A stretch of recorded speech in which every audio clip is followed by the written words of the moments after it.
fish tails. Well, Jonah. My goodness, what is Jonah up to? Thank you so much, Tracy, for that reading. She read just part of it. It's only, it's a short story in the Bible. It's only 4 pages. I'm sorry, 4 chapters and only 2 pages. Tracy read most of it.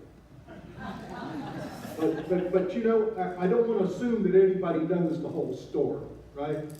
And so it's good for us to go ahead and hear a little bit more about Jonah. And it is this story about this reluctant and not so inspiring prophet. So God calls Jonah and says to go to Nineveh. Nineveh was the place of the Assyrians. It was their capital. It was a big city. It said it took 3 days to walk across it.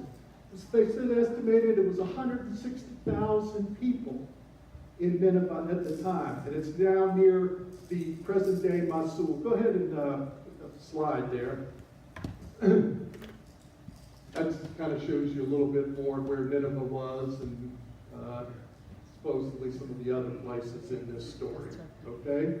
So Jonah, he runs away from God like he could hide from God, right? And maybe it's me, but I don't know if I would get on a ship if I was hiding from God. Maybe not the wisest thing in the world, right? So he gets on this ship and he's swallowed. So then, he gets on the ship. They go through the thing with John lots and everything, and then they throw him off, right? And he gets swallowed up by a very obedient fish. The fish listened to God even when Jonah wouldn't, right? Okay? And so then he gets in the fish, because they never really say in the story it's a whale. We just assume it's a whale, right? I don't know where the whale part came from. Somebody here will teach me about that a fish is, a whale is not a fish, a whale is a mammal, right? Okay, get that.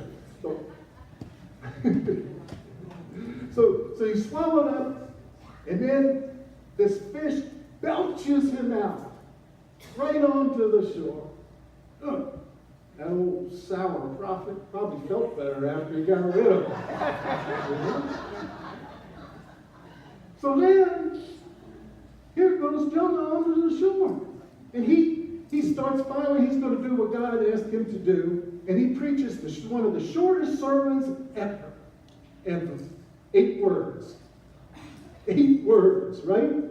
He preaches, and none of it's really good news. It's kind of like the anti-gospel. No good news at all. And so there's over 100,000. It says all of the people converted. All of the people turned to God. I want to be that kind of preacher. 8 words, 160,000 converts. And listen to this. It says not only the people turned to God, the animals did too. That's what it says in the story. You can't make this stuff up. Now, I've never seen a repentant dog. I've seen my dog look a little guilty before. All right. So I'm just telling you, this is some story now. It's a whale of a story. It sure is. And so then, after all this happens, Jonah's not happy.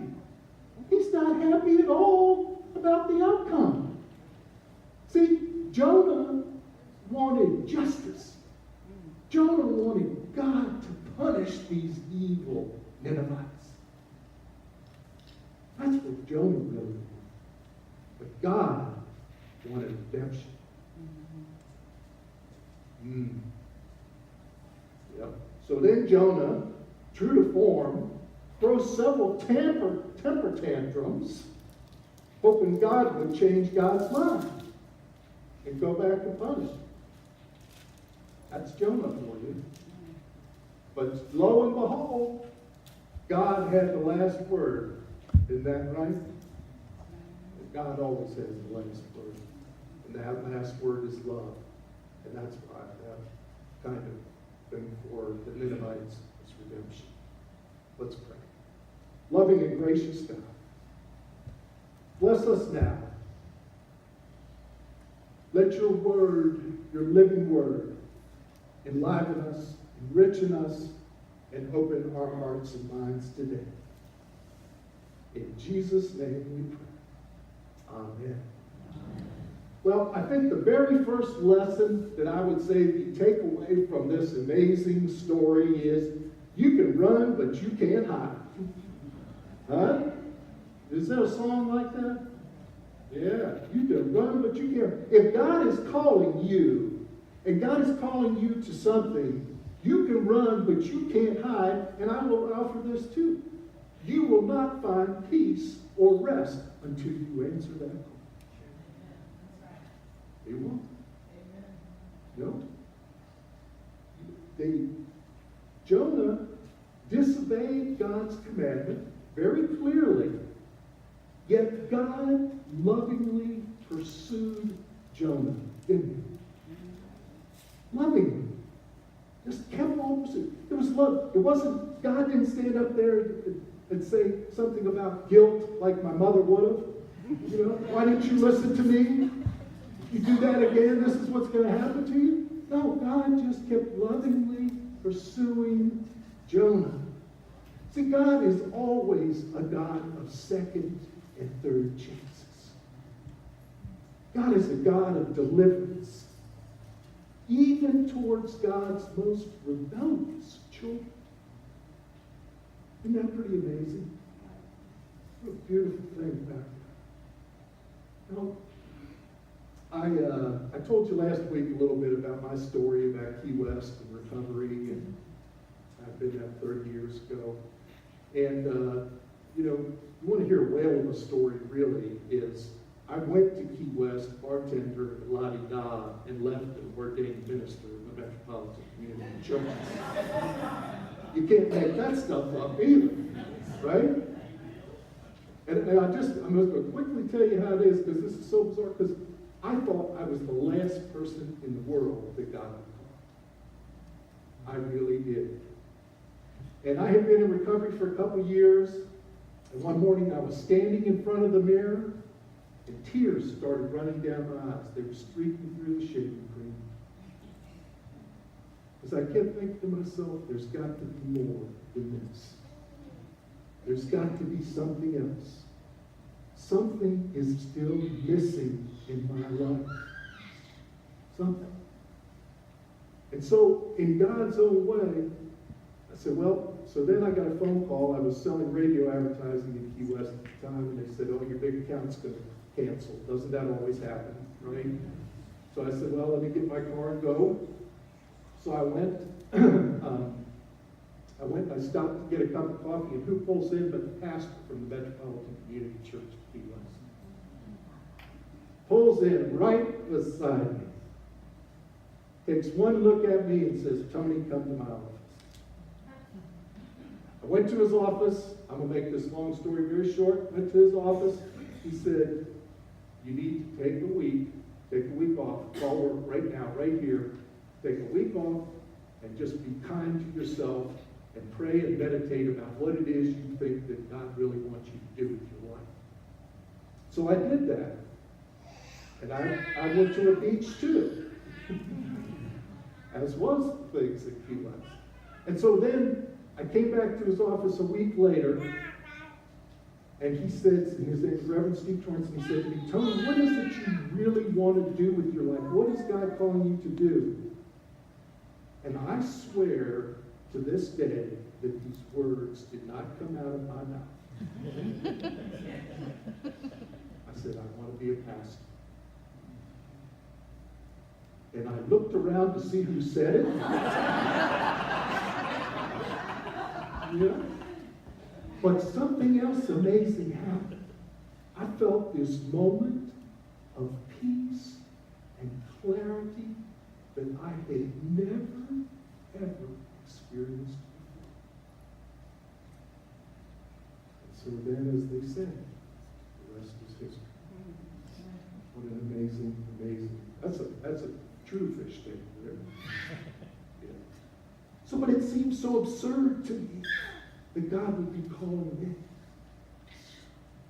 And so this morning, I've been thinking a lot about this, and I wonder, there's probably a Nineveh in all of our lives. There's a place that we don't want to go, but God is calling us to. There's always a Nineveh.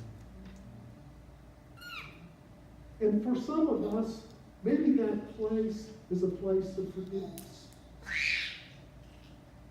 Maybe that's a place of forgiveness. See, in this story, God forgives. God forgives the Ninevites. God even forgives the sin, turns and changes them. And yet, Jonah wasn't about to forgive them. Jonah wasn't ready. And he was still holding on to that. Now, the place may be forgiveness for us. Maybe somebody that God has already forgiven that we still can't forgive.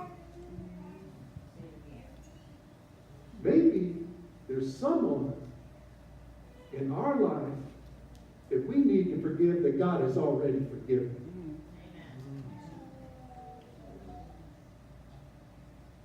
Because, Jonah wanted God to punish the Ninevites. But instead, God gave them redemption.